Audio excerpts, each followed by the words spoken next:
So, Steve, living with a spinal cord injury for the almost 2 decades, maybe that you have been, what does it mean that there's a day internationally to promote individuals living with a disability?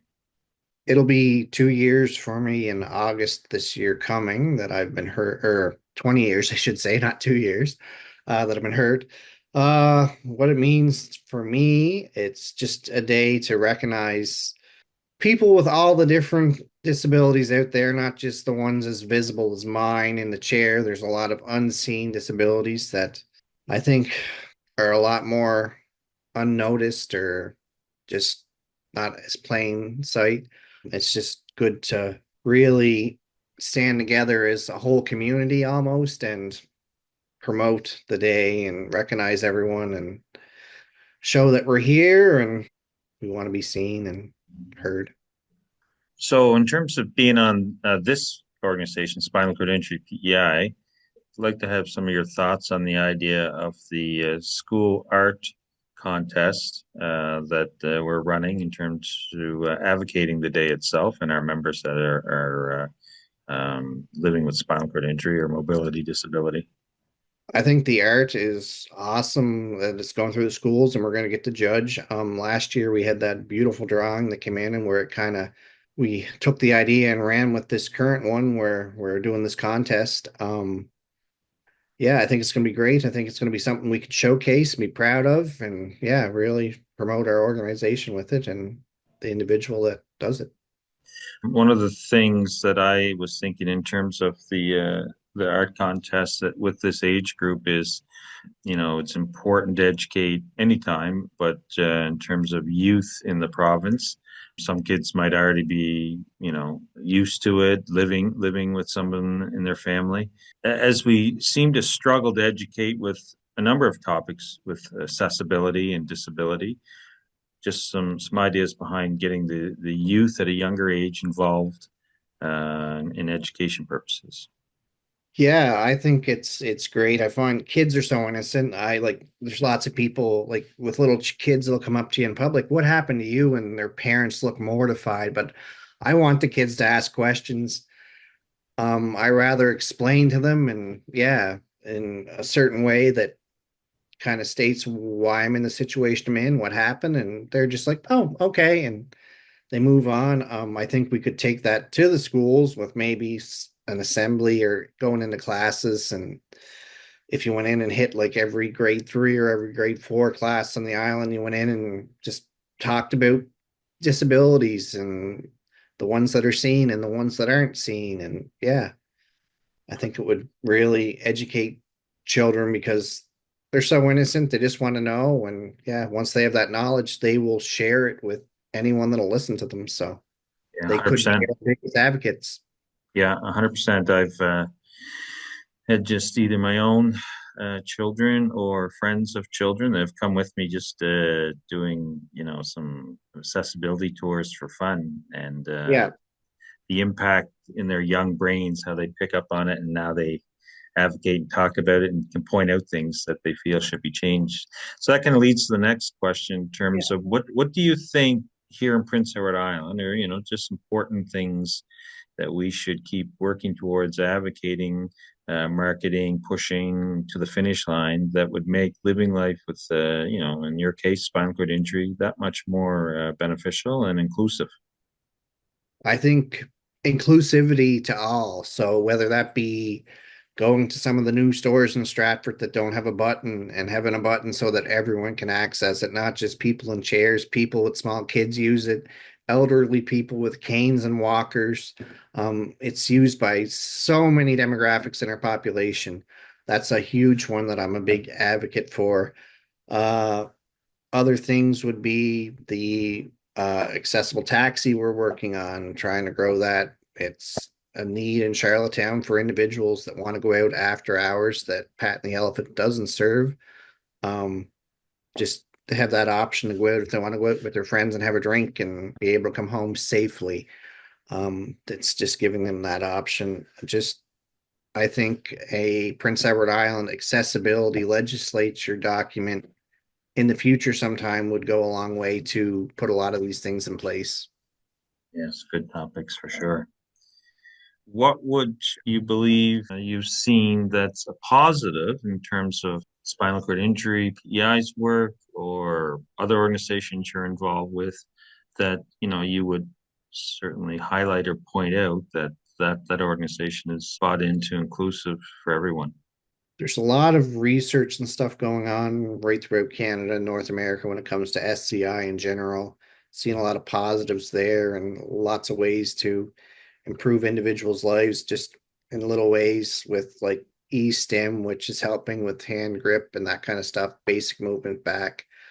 Um, Here in the island, I've been hurt almost 20 years and it's come a long way as far as accessibility goes. Like, we're not perfect, but it's a lot more inclusive than what it was even a decade ago. So, Very good. And I notice, if my eyes aren't failing me, you're sporting a business with your hat on. Is that so? yeah, Just just Bruce, just yeah. get a little plug in here, I guess. What Yeah, Bruce Design. It's a web design and marketing agency that I own. We do web design and marketing for small businesses across the island and throughout Canada and wherever it needs to be done. Yeah, and that's great. But I wanted to add to it that you've taken, your injury, and I think it's important in this day for recognizing, internationally, people living with disability, that there can be still productive days ahead, right? So kudos to you for pushing forward and creating some of the things that you're able to do, capable to do, and so it's a good Life is situation. good on my end, so I have no complaints. So I live a great life with my son and my partner, and yeah, no complaints at all.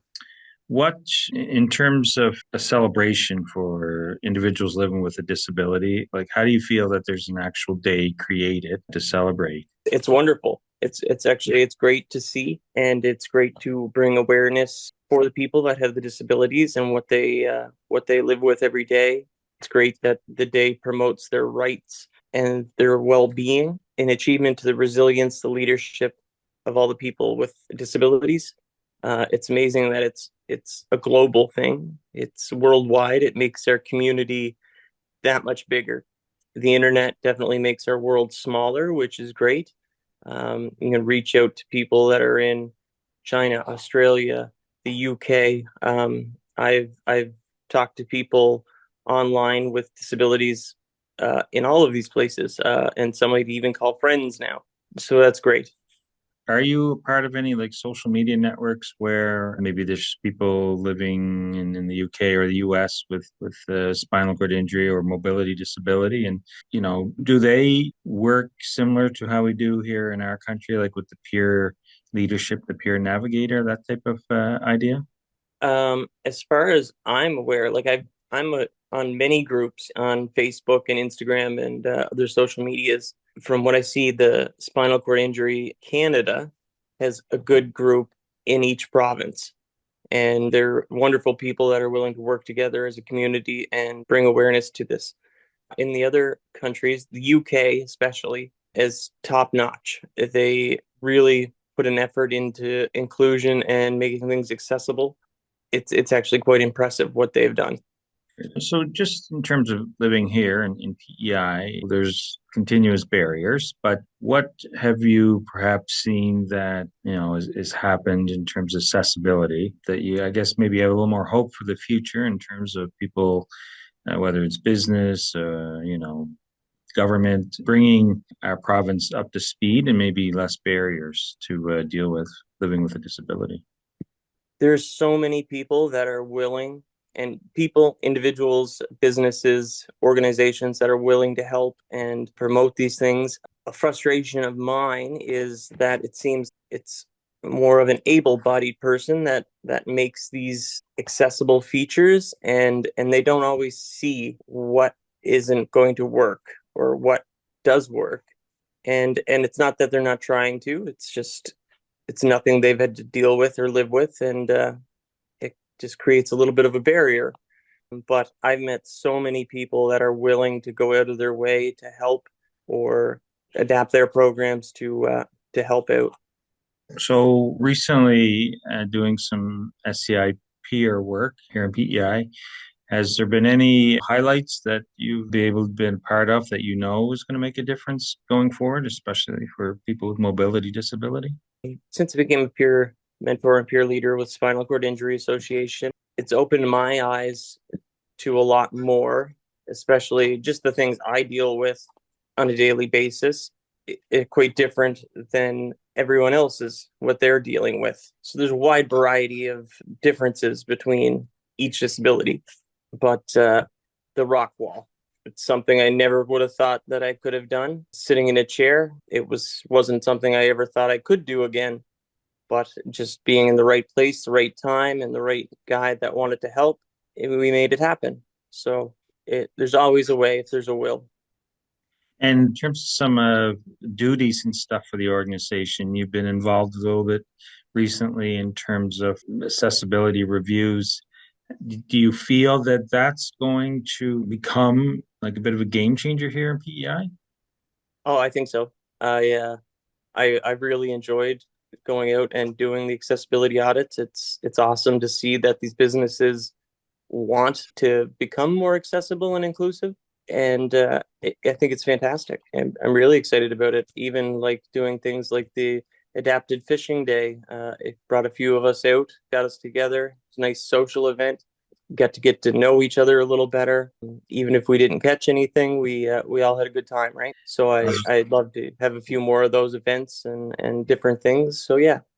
Is there some examples that you do on a day-to-day basis? I know you mentioned doing some peer work for SCI and some accessibility reviews with SCI, but just recently I seen some stuff there on social media. You're busy doing maybe some small business stuff inside, I guess. So since the injury, you've had to change up from your initial job, but there have been some bright days going forward in terms of some other initiatives you've tackled, or Yeah. So I was a chef before, and I still love to cook and I still cook, but I haven't given up on ever cooking in a restaurant again. But I wouldn't be as efficient.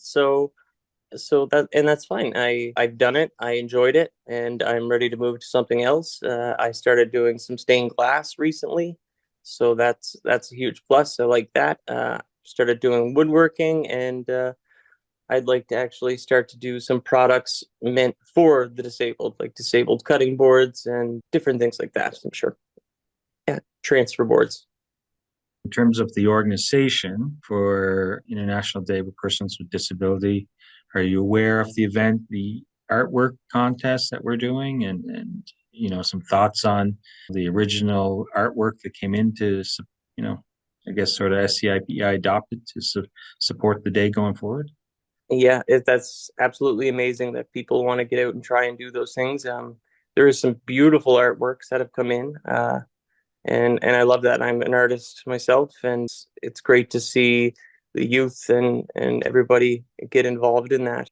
These organizations like Spinal Cord Injury PEI, Parasport make a huge difference for people that have a disability. Especially myself, the Spinal Cord Injury Association has really opened my eyes and my mind to making a better world for my kids and everyone else. Awesome. So I'll just start by asking you what it means as you live with MS, that there's an actual day that, isn't just local, but internationally that celebrates individuals living with disability.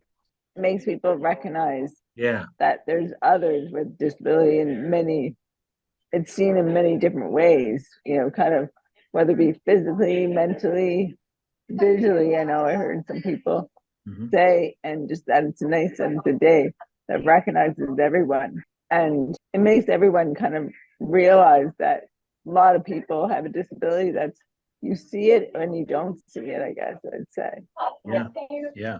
So, in terms of living with the disability, is there certain things though that you're able to continue to do that you get some enjoyment from? Obviously, life has changed, I'm sure, dramatically since being diagnosed originally.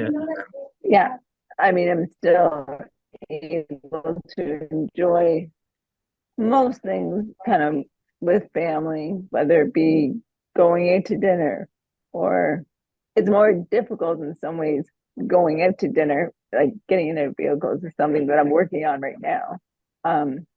But going to that Pat and the Elephant is one thing that is a great benefit that we were kind of talking about. And I know another thing, there is going to be some people looking at taxis, just even taxi drivers, knowing if you have a wheelchair, just how to handle you is kind of something that I look forward to seeing, is more people realizing kind of a disability. In terms of the organization that, you joined the board here at SCIPEI, I guess, is there some goals that you would like to see continue to be worked on or restart to try to push to the finish line that will make a difference living with disability? I think one goal is basically a lot of buildings aren't kind of accessible to everyone in a wheelchair, whether it be kind of bathrooms. And I just find if I'm going into a public space that I'm always afraid if the bathrooms are going to be accessible for wheelchairs. And so I know, just speaking with some other people on the board, that there almost needs to be regulation, kind of with government saying that this needs to be looked at and implemented, I guess, in new buildings and in current buildings, looking at them again, I guess. And Halifax does kind of have more regulations for, whether it be new buildings coming or current buildings. So I guess New Brunswick and Prince Edward Island, we just don't have that yet with government. And they Obviously, you're aware, sitting on the board, that we're doing an art contest for youth in the schools. Just a thought on that how we've moved in the direction to see if young kids, how they view disability and with the contest. What are some of your thoughts about that? Yeah, I think that's good because I mean a lot of kids know a little bit about disability, but I know just my son and his friends, just when they see me in a wheelchair, like they kind of recognize it. And there's a couple of students at my son's school that do a wheelchair and they have a ramp and all that, like in their school, like or elevator, I guess, in their school going, the second floor, which is great that the school has that. And I just find the kids are kind of more not like they're more they recognize and they're kind of nice, I guess I'd say, that they're not kind of making fun of you or something. So that's one thing. Yeah. And I think by having this art thing, just seeing what they actually think of it, it's kind of a good thing because I mean, I can only imagine what some kids think a disability is. So I'm just glad that it's kind of a day that is allowing everybody to kind of see or hear about different disabilities and what's needed. I guess is really the big thing. Hi, Glenn Flood here, Executive Director, Spinal Cord Injury PEI. As December 3rd is International Day with Persons Living with a Disability comes closer, we're just putting our advocacy hat on, reminding people that our art contest is due that day. It's what our organization decided a year ago, adopting this fine artwork by Ruby Lee to represent that day visually for us, and then have youth in the province have an art contest which will finish up on that day, and we will judge and market those paintings and pictures and drawings as well. The idea, of course, behind it is we took, at this time, she was a grade 7 student who, when she did this artwork, or sorry, grade 8 student when she did this artwork for us. We thought it would be a great idea to see what the youth in our province view disability, living with disability as. An educational opportunity, a new generation of youth coming behind, that we feel it's important that they understand that living with a disability might look differently than without living with a disability, but they're still human beings, they still do things. It just might be adaptive, and that they still live life, and that they're as important in your community as anybody else. So we feel that the youth of tomorrow will be our future leaders, and we're hoping this contest really excites some of the school students across the province. I know we're excited, not just from Ruby's art from the past, but where we're going forward with the contest. Thank you.